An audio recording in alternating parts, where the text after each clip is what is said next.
আসসালামু আলাইকুম। আজকে আমার আয়োজনে রয়েছে আপনাদের জন্য মোরগ পোলাও রেসিপি। পুরান ঢাকার বাবুচিদের মতো মোরগ পোলাওর এই রেসিপিটা করে দেখানোর চেষ্টা করব। রেসিপিটা ট্রাই করবেন, আশা রাখছি মোরগ পোলাওর এই রেসিপিটা আপনাদের খুবই পছন্দ হবে। মোরগ পোলাও রান্না করার জন্য আমি এখানে একটা হোল চিকেন নিয়েছি। চিকেনটা আমি 4 পিস করে নিয়েছি। ব্রেস্ট, লেগ পিস এগুলো আলাদা করে 4 পিস নিয়েছি। এটার ওজন 1.5 কেজির মতো আছে। এখন চিকেনটা ফ্রাই করার জন্য আমি এখানে পরিমাণ মতো লবণ দিয়ে দিচ্ছি। এই ধরুন হাফ চা চামচ লবণ দিয়ে দিচ্ছি, হাফ চা চামচ হলুদের গুঁড়ো, আপনারা চাইলে জর্দার রঙ ইউজ করতে পারেন। সেই সাথে দিচ্ছি 1 টিস্পুন আদা বাটা, 1 টিস্পুন রসুন বাটা।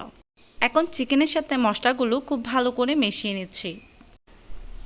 তো দেখতে পাচ্ছেন আমার মশলাটা ভালো করে মেশানো হয়ে গিয়েছে। এখন আমি চুলায় একটা প্যান বসিয়ে দিয়েছিলাম, ওখানে আমি তেল গরম করে নিয়েছি। হালকা কুসুম গরম করেছি, খুব বেশি গরম করিনি। তো এর মধ্যে আমি এখন চিকেন পিসগুলো দিয়ে দিচ্ছি।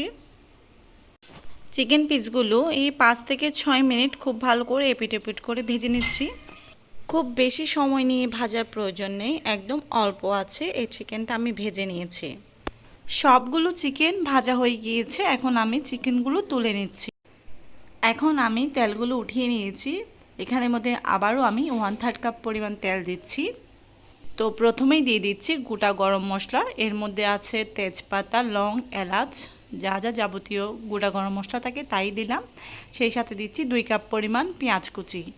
এই রেসিপিতে পেঁয়াজের পরিমাণটা একটু বেশি লাগবে। আপনারা নিশ্চয়ই জানেন মোরগ পোলাওর একটা গ্রেভি থাকে, ওই গ্রেভিটা করার জন্য পেঁয়াজের পরিমাণটা একটু বেশি দিতে হয়। আর যারা যারা অথেন্টিক মোরগ পোলাও খেয়েছেন তারা তো এটা নিশ্চয়ই জানেন। তো পেঁয়াজটা আমি হালকা আছে কিছুক্ষণ ভেজে নিয়েছি, একটু সফট হওয়া পর্যন্ত। তারপর আমি দিয়ে দিচ্ছি 1 টেবিল স্পুন আদা বাটা, 1 টেবিল স্পুন রসুন বাটা। তো আদা রসুন বাটাটাও আমি কিছুক্ষণ ভেজে নেব, এই ধরুন 30 সেকেন্ডের মতো, যাতে এর কাঁচা গন্ধটা চলে যায়। এখন এই পর্যায়ে আমি দিয়ে দিব 2 টেবিল স্পুন বাদাম বাটা। বাদাম বাটার মধ্যে এখানে চীনা, কাজু এবং পেস্তা বাদাম মিক্স করা আছে। আপনারা চাইলে শুধু চীনা বাদাম দিয়েও এটা করতে পারেন। দিয়ে দিচ্ছি 2 টেবিল চামচ টক দই। এখানে আপনারা চাইলে মিষ্টি দইও ইউজ করতে পারেন, মিষ্টি দইটা দিলে আরও বেশ ভালো হয়। তবে মিষ্টি দইটা আমার কাছে অ্যাভেলেবেল ছিল না, তাই আমি টক দই দিয়ে এটা করে নিচ্ছি। এখন এগুলো একটু মিশিয়ে নিচ্ছি। তো এগুলো কিন্তু এভাবেই আমি সব মশলা দিতে থাকবো, আর এভাবেই কিন্তু আমি কষাতে থাকবো। একটা পর্যায়ে এসে দেখবেন সবগুলো মশলাই কষানো হয়ে গেছে। এখন এই পর্যায়ে আমি দিয়ে দিচ্ছি 1 টিস্পুন লবণ, দিয়ে দিচ্ছি 1 টিস্পুন লাল মরিচের গুঁড়া, দিয়ে দিচ্ছি 1 টিস্পুন গরম মশলা। আবারও আমি মিশিয়ে নিচ্ছি যাতে তলানিতে লেগে না যায়। এখন দিয়ে দিচ্ছি হাফ টিস্পুন ব্ল্যাক পেপার, আর দিয়ে দিচ্ছি কয়েকটা কাঁচামরিচ। কাঁচামরিচটা জাস্ট ফ্লেভারের জন্য, এতে কিন্তু ঝাল ছড়াবে না। তো আমি আবার এগুলো মিশিয়ে নিচ্ছি। আমি কিন্তু এখনও পানি ইউজ করিনি। তো এই পর্যায়ে আমি এসে দিয়ে দিচ্ছি এখানে হাফ কাপ পরিমাণ পানি। পানি দেওয়ার পর এটা খুব ভালো করে কষিয়ে নেব। এখন 1/4 কাপ পরিমাণ আমি এখানে টমেটো কেচাপ দিয়ে দিচ্ছি। দিয়ে আবারও আমি খুব ভালো করে মিশিয়ে নিচ্ছি। এখন দিয়ে দিচ্ছি হাফ টি স্পুন চিনি। এভাবেই কিন্তু আমি সবগুলো ইনগ্রেডিয়েন্টস দিতে থাকছি আর মশলাগুলো কিন্তু কষাতে থাকছি। তো আপনারাই দেখতে পাচ্ছেন আমি এখানে আরও 1 কাপ পরিমাণ পানি দিয়েছি। এরপর কিন্তু আমি আর কোনো পানি দিব না। ঠিক এই পর্যায়ে আমি ভেজে রাখা চিকেনগুলো দিয়ে দিচ্ছি। চিকেনগুলো দিয়ে আমি এগুলো মশলার সাথে খুব ভালো করে এপিট ওপিট মিশিয়ে নিচ্ছি, যাতে মশলাগুলো চিকেনের মধ্যে খুব ভালো করেই প্রবেশ করে। চুলার আঁচটা এখন মিডিয়াম টু লো করে দিয়েছি। এখন ঢাকনা দিয়ে ঢেকে আমি একদম লো আছে এটা 10 থেকে 15 মিনিট রান্না করে নিয়েছি। দেখতেই পাচ্ছেন। এখন আমি এগুলো উল্টিয়ে আরেকটু মশলার সাথে মিশিয়ে দেব। তারপর আমি আবারও ঢাকনা দিয়ে ডেকে আরও 15 মিনিটের জন্য রান্না করব। তো দেখতেই পাচ্ছেন আমি ঢাকনাটা দিয়ে দিয়েছি। তো ফিরে আসছি 15 মিনিট পর। তো দেখতেই পাচ্ছেন আমার কিন্তু চিকেনটা অলমোস্ট হয়ে গিয়েছে। এখানে আমি 1/3 কাপ পানিতে 2 টেবিল চামচ গুঁড়া দুধ দিয়েছি, সেগুলো মিক্স করে এখানে দিয়ে দিয়েছি। দিয়ে দিচ্ছি 1 টেবিল চামচ কেওড়া জল। কেওড়া জলটা অবশ্যই দিবেন, এতে ফ্লেভারটা খুব বেশি ভালো আসে। এখন দিয়ে দিচ্ছি হাফ টি স্পুন ঘি। এই রান্নাটা অলমোস্ট হয়ে গিয়েছে, দেখতেই পাচ্ছেন। এখন সবগুলো চিকেন মশলার সাথে আরেকটুখানি মিশিয়ে নিয়ে আমি কিন্তু চিকেনটা নামিয়ে নিচ্ছি।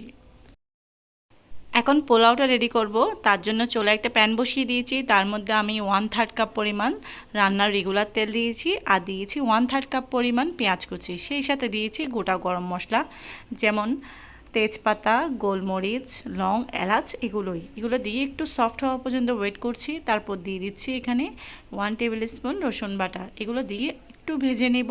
ভেজে নেওয়া হলে এর মধ্যে আমি পানি দিয়ে দেব।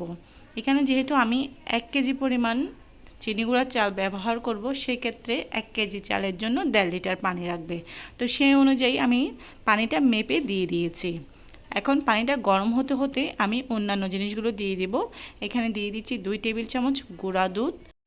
এখন গুঁড়া দুধগুলো একটু পানির সাথে খুব ভালো করে মিশিয়ে নিচ্ছি, না হলে দলা পেকে যাবে। এখন দিয়ে দিচ্ছি 1 টেবিল স্পুন লবণ, আর দিয়েছি 1/2 টি স্পুন চিনি, আরও দিচ্ছি এখানে কয়েকটা কাঁচামরিচটা একটু বেশি দিলে ভালো হয়। দিয়ে দিচ্ছি সামান্য পরিমাণ কেওড়া জল, এই ধরুন 1 টিস্পুন। এখন আমি ধুয়ে রাখা চালগুলো দিয়ে দিচ্ছি। এখানে আমি 1 কেজি চাল নিয়েছি। চালটা আমি প্রথমেই খুব ভালো করে ধুয়ে ভিজিয়ে রেখেছিলাম। আপনারা অবশ্যই চালটা ধুয়ে বাসি পানিতে ভিজিয়ে রাখবেন, তাহলে কিন্তু চালটা রান্নার সময় বেশ ঝরঝরে হবে আর খুব একটা বেশি পানি লাগবে না।